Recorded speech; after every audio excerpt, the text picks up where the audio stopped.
What's going on, everybody? Welcome back to another episode of 30 Minutes of Hell podcast. I'm your host, Brandon Baker, joined by Joey Jackson and Matt Jackson. Quick reminder, we're brought to you by the Field of 68 Podcast Network. You can find us on Twitter, YouTube, Apple Podcasts, wherever you get your stuff. Please be sure to like and subscribe, share the podcast, whatever it is you do on those sites. We greatly appreciate it. Unfortunately, there is still Arkansas basketball going on and to be played. Despite yet another disappointing loss, Arkansas now sitting at 1-6 in conference play, and the schedule just doesn't really get much easier anytime soon. There's still some winnable games ahead, winnable being a loose term, but the next couple, starting with the very next game against Kentucky, could get interesting quick. But we're going to get into all that in just a minute. For now, let's talk about the most recent loss. It seemed like Arkansas maybe figured out a little bit of a formula to winning in their game against Georgia, right? When they kind of came out in the second half, they had a lot higher energy. They were getting offensive rebounds. They were crashing the glass like they were cutting without the ball, forcing a lot of free throw attempts. Like it maybe seemed like they found a bit of an identity winning their first game without Boogie Fland and winning their first game in SEC play. We discussed on the last pod how sustainable that was going to be. Um, but the problem with it is they also have to continue to play that way, right? Like we talked about how that style of play and that high energy could maybe help them win some games, but you have to continue to do that. And I don't feel like I saw it nearly as much against Oklahoma. There was still a good number of free throw attempts. Like they had seven offensive rebounds compared to Oklahoma's eight. There was still like some good things, but it just wasn't the same type of energy that we saw against Georgia. And I don't know if that's because of what we talked about, right? You only have eight players that can do it. Maybe a different style of play. Oklahoma's a better rebounding team. I don't know what the case was, but we're sitting with another loss on our schedule. So Yeah. And I think a big part of this loss, just looking back and seeing highlights and things of that nature, and I honestly think somebody on Twitter even posted about it, but those 50-50 balls that we lost, I mean, some of them were just by like pure chance, just bad bounce, lost it. But we lost so many 50-50 balls in that game that could have completely swayed the outcome, in my opinion. And I mean, I don't know what you boil that down to. Like I said, there were some just bad bounces, but I don't know. I'm gonna say it. I'm gonna say it, Joey. But it's effort. It's effort. I mean, we we looked okay. It's so hard. I hate being mediocre. The SEC is great, and being mediocre makes you look awful. You know, and so we're just we're just there. We're just mediocre. We're not doing enough. I don't really know what to even say about it. Yeah, and this almost feels like 30 Minutes of Hell season 1B Yeah. because it feels like we're just a broken record saying the same things that we were harping on last season with a couple extra positives, if you want to even call them that. But and I hate to be this guy, but the game was not called fairly, in my opinion. No. There were several calls that I thought they were being called on one end and not the other. You could argue that Davis was fouled on his final drive. The it's a terrible excuse because, like you said, Matt, you win a couple of those 50-50 balls and you're on a different side of the scoreboard. But the officiating certainly did not help our case. Um, but I I was disappointed in the loss. I wasn't disappointed in the way we played overall. I felt like, for the most part, we played well. We ran good sets. We still, same thing that we were harping on after Georgia. We still didn't hit the shots that we needed to hit. John L. Davis went what 5 for 13. Brandon, what five was for 16. 5 for 16? So like he did the same thing against Georgia, where he was launching these shots, praying one would fall, and it just sucks that we're not hitting it. Very happy with how Wagner played overall. I felt like he was much more aggressive in getting to the rim. Um, he wasn't settling as much as what we saw against Georgia, but it it's one of those things where if we're not hitting shots, we're not going to win games. It doesn't matter how much effort we give. It doesn't matter, how the officiating goes. If we're not hitting shots like we're supposed to, we're not going to win these games. Yeah, and I 30, don't. 37% as a team is what I was going to say Yeah. again in this game, and your two leading ball handlers combined to hit 10 of 28 from the field between. Mhm. And Wagner did have a better game. 5 of 12 is acceptable, not great, but Mhm. okay. But yeah, having the two of them combined to go 36% in a game, talking about Wagner and Davis, I mean, you hit the nail on the head, Joey. If you're not going to make shots, there's not a lot else you can do about it. Yeah, and by no means, and listen, I want Davis get going as much as anybody else. I want Wagner to score, but I do not feel like either of those players should be shooting more than Thero. I was going to bring Why? that up. I mean, Yeah. my goodness, like the And it's not discrepancy there. even, yeah, exactly. It's not even that they shot more, but it's the discrepancy, right? You've Yeah, got Davis taking 16 shots as someone who's struggling. Like I'm a big proponent of you got to see a couple shots fall. You can't beat yourself by not shooting, but you can't just be jacking them up like that, especially when you're not feeling it, right? Like you have to take open looks when they come, but you have to wait for open looks. But anyways, 16 shots for Davis, 12 for Wagner, and only 4 shot attempts for Thero. That's Wild. like and shot attempts, they don't count if you get fouled and the ball doesn't go in. But he only shot 6 free throws. So like that's not really an excuse either. And yeah, I I'm yeah. I don't I honestly at this point, like, I hate to, dog on a player. These are all kids, these are all, exceptional athletes. But at this point, if you haven't caught your rhythm, don't take more than 10 shots a game. Like, unless it's layups. If you're driving to the rim, you're throwing up, 10, 12, 14 layups a game, like that's fine. But I don't want to keep seeing 8 to 10 threes shot by a guy a game who is, supposed to be this great scorer, who has been a great scorer throughout his entire career. If At this point in the season, we've played, how many games have we played, Brandon? 20, right? We're 15 and no. Yeah. uh, Yeah, I think that's right. We're 12 12, 12 and and 8, 12 and 8. 8. Yeah, So 20 Yeah, so games. 20 games. we are 20 games in. I understand he was hurt for a bit of that, but we're 20 games in. Your shot should have come by now. And at this point, I'm wondering if it's not necessarily a slump thing, and it's more the level of competition. Uh, but I'm not John L. Davis. I'm not John Calipari. I don't know what's going on behind the scenes. I'm just an outside perspective looking in. But to me, if you're still in a slump following 20 games of actual play, it's more than a slump. Yeah, I He's agree. hitting he's hitting 27% from the field and 19% from three over the last 2 games. Yeah, there's no reason that he should, like you said, Joe. The player who's in a slump should be shooting 11 threes in a game, Yep. unless that player gets out of the slump that game. If he hits And 8 of them, you yeah, can take 11. That's yeah, fine. Yeah. right. I mean, if he just starts like, okay, he hit three back to back, I'm all right. Go for it. Shoot another one. But if you've missed five and then you go and just pull up, between the logo and 3 point line, 3 point shot.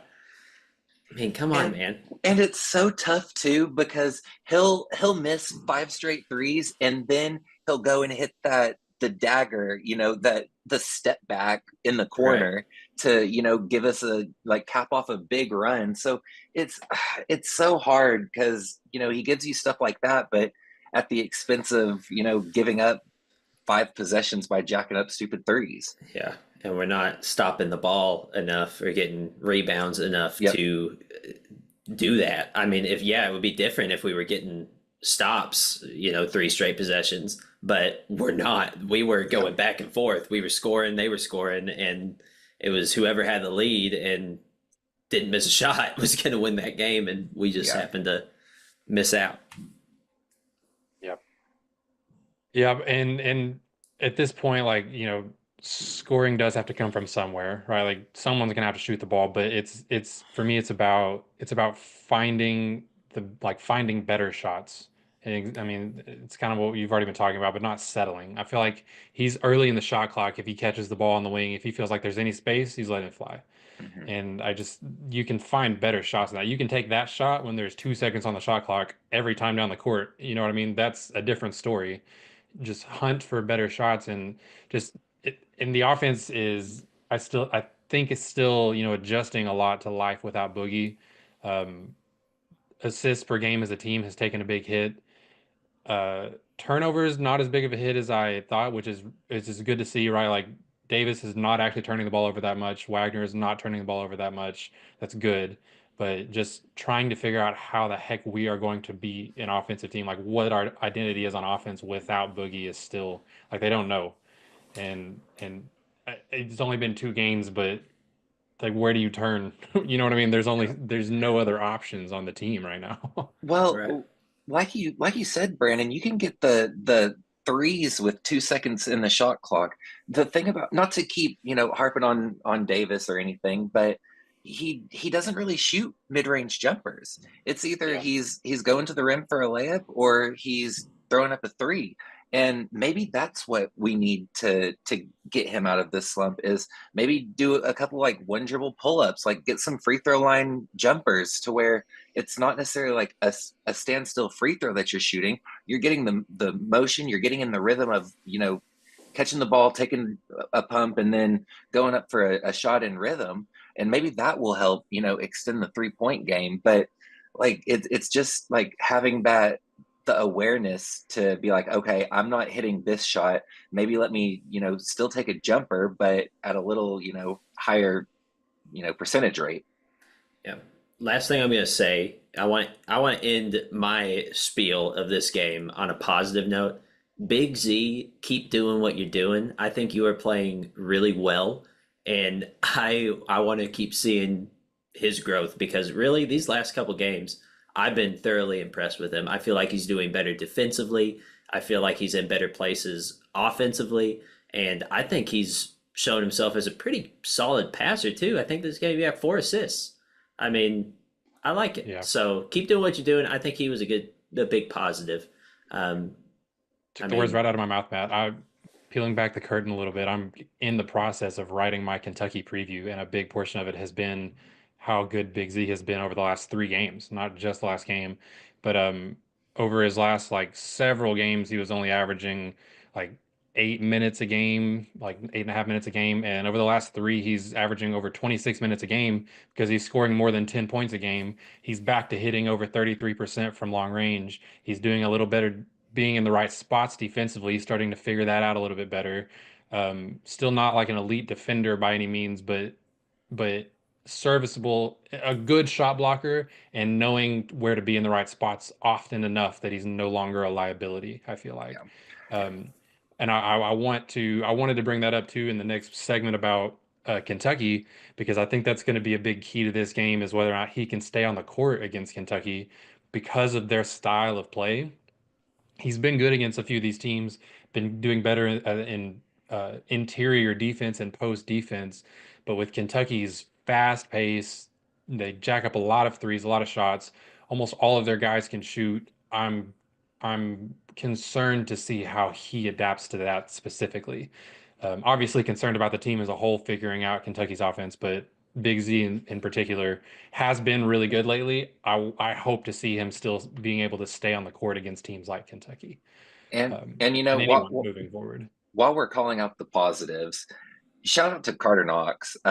He has honestly, since my Christmas wish that he play better, has really stepped up. Who knows if that's, I think it's him just stepping up to the moment, because he's a completely different player than what we saw the first half of this season so far. Um, I still am not impressed with him defensively. I think he's a liability defensively, but he's giving effort. He's playing well offensively. He's taking smart shots. Really impressed with how Knox has played these past like 3 or 4 games. I think Calipari talked about that a little bit about Knox in a recent press conference, talking about how Knox kind of said to him something like, "This is way harder than I thought it was going to be," stepping into the Yeah. college game. But Cal kind of talked to him a little bit about, you're big, like go use your body, get rebounds, hustle, effort. You're still a good shooter, but you're a really good free throw shooter too. So maybe get to the free throw line, see some shots go through. And I think he's Mhm. done that. I think you're right, Joey. He's been really improved over the last several games.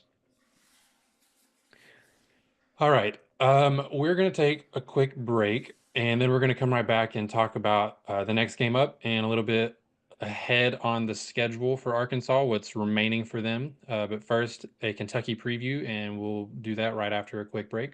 We'll be right back. As you guys know by now, we've partnered with BetMGM this season. We'll be using BetMGM lines to make all of our picks, and we'll have special offers for the listeners and the viewers of the Field of 68 as we all get ready for the best month of the year, March Madness. If you haven't signed up for BetMGM yet, you can use the bonus code FIELD150 and you will get $150 in free bets on your first wager with BetMGM, regardless of whether or not you win that first bet. Here's the best part.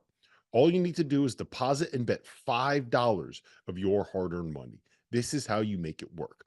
Download the BetMGM app and sign up using the bonus code FIELD150. That's FIELD150. Deposit at least $5 and place your first wager on any game. You will receive up to $150 in bonus bets regardless of the outcome of your bet. Just make sure you use that bonus code FIELD150 when you sign up.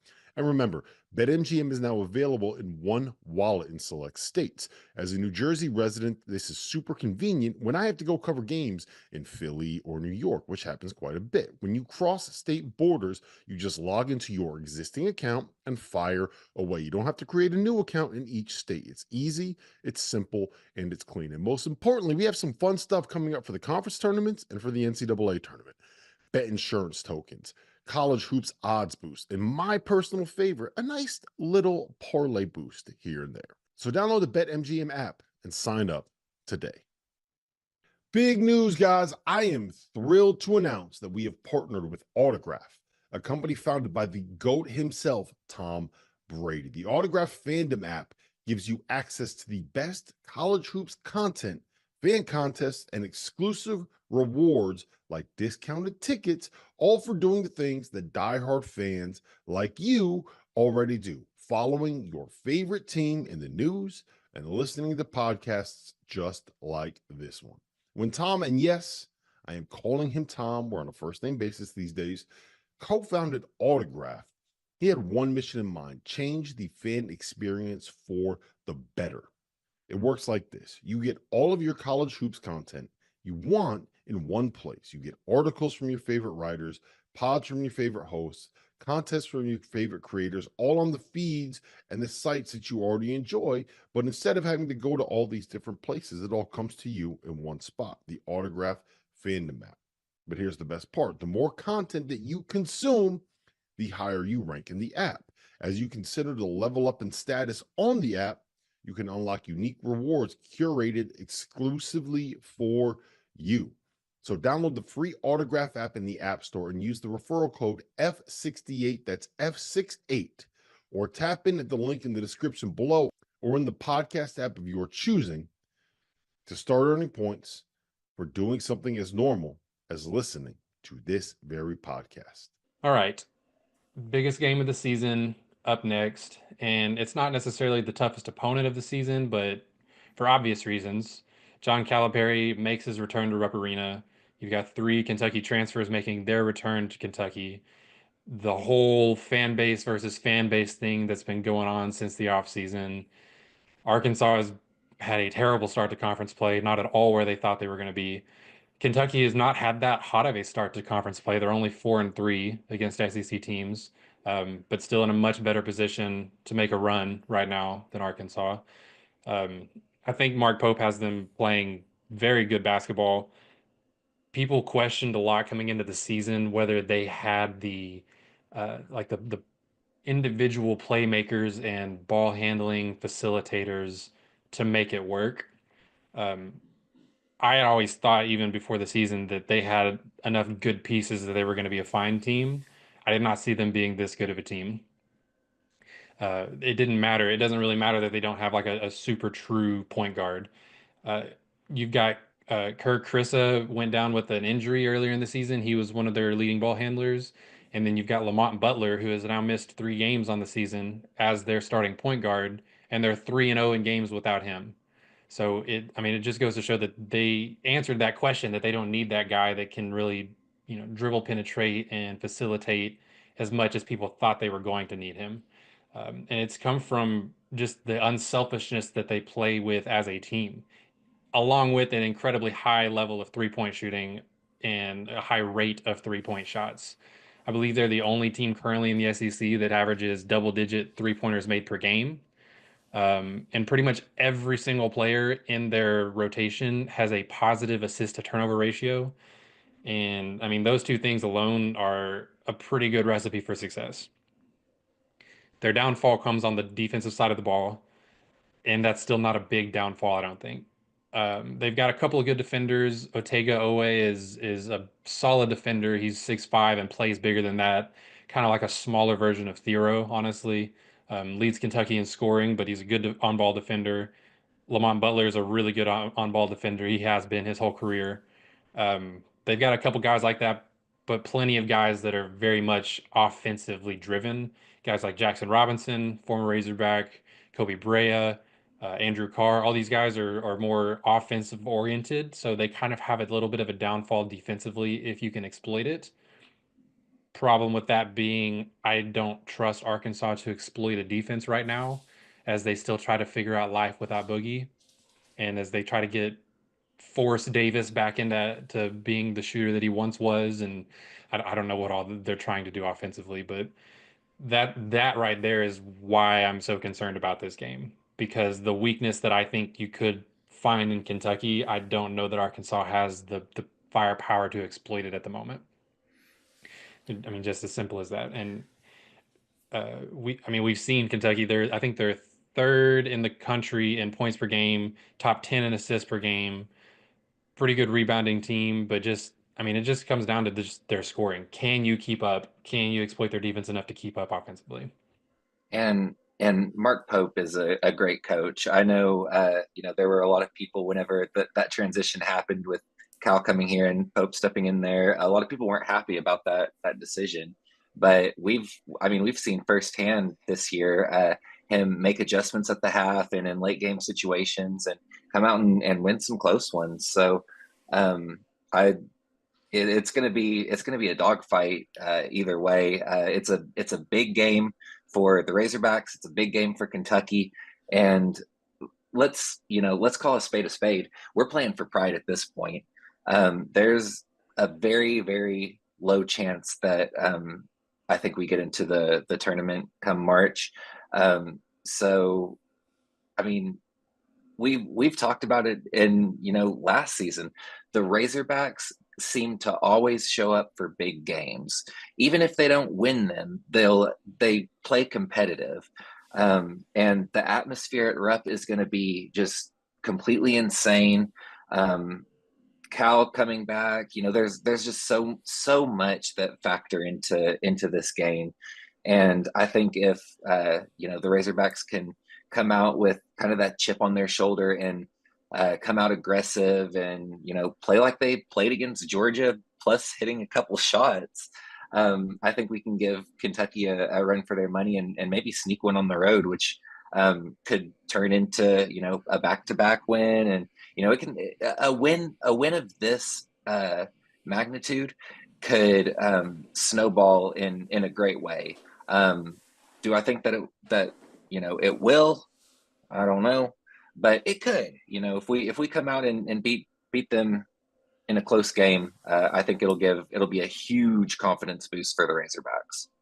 Yeah, I agree. I think right now, just looking at where we are at, it's like, yeah, that tournament seems just, yeah, way over there, and we're Hmm. way over here. And but this conference is so stacked with big win possibilities, like we talked about at the very beginning of the season. A losing record can still possibly make it into the tournament because of how good the SEC is. So win this one and we'll just keep going game by game. I mean, yeah, you can give up hope, but what's sports without a little hope? You know, you have to have just a little bit. So the way we win is we may not be able to exploit their offense that much, but there's one thing we've always done good, and that's fast breaks. So, or we exploit their defense. We have to exploit their offense. We have to just hound them. I mean, we have to have Thero going crazy. We need, if Adu plays, what is there a foot injury going on with him? Jonas Adu, yeah, I mean, Yeah, that's been he's still trying to recover from his foot injury. He had surgery in the off season, yeah. and yeah, he has not been playing He's a lot of minutes the last few games. yeah. So I mean, if he shows up in a big way defensively, if Big Z handles it as well as he's handled these last three games, if Wagner dogs the ball, I mean, we can hope to get enough stops to where we can get enough fast breaks that the offense comes a little bit more naturally from that. So that's how you're going to do it. You're going to have to play like we played against Georgia and just be menaces. I mean, that's it. We're probably not going to shoot the best, but gosh darn it, we're going to get in there and, you know, At steal and least, everything. at least be competitive. You've Please, got to. please, God, do For the not pride get of blown Arkansas, out. guys. For the pride of Arkansas. I can't handle it. I mean, I haven't seen. I'm all like, I get Kentucky Twitter now. I get Arkansas Twitter, but they're talking so much. They're talking so much, man. I'm tired of it. If They've we, got a lot to talk about right now. yeah, they do, but they talk about us. They talk about us. That's my issue. You have a top 25 team, and you're talking about the 1-6 conference Arkansas Razorbacks. All right, leave us alone. Don't we suffer enough? But Yeah, anyway, I'm sure there will be some boo birds out yeah. when Cal comes onto that court for the first time. Oh yeah, So I'm sure it'll be of high it. energy. All right, I want to leave you guys with just a couple of stats that kind of skew towards the positive, maybe get a little bit of hope back as we head into the Kentucky game and just continue the brutal stretch.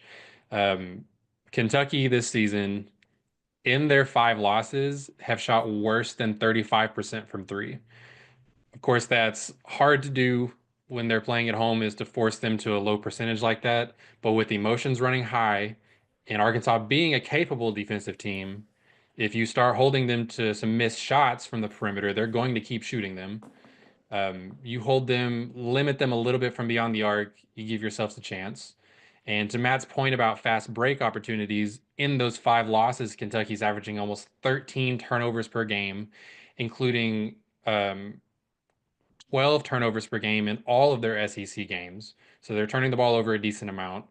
Could give Arkansas the opportunity to get out and run.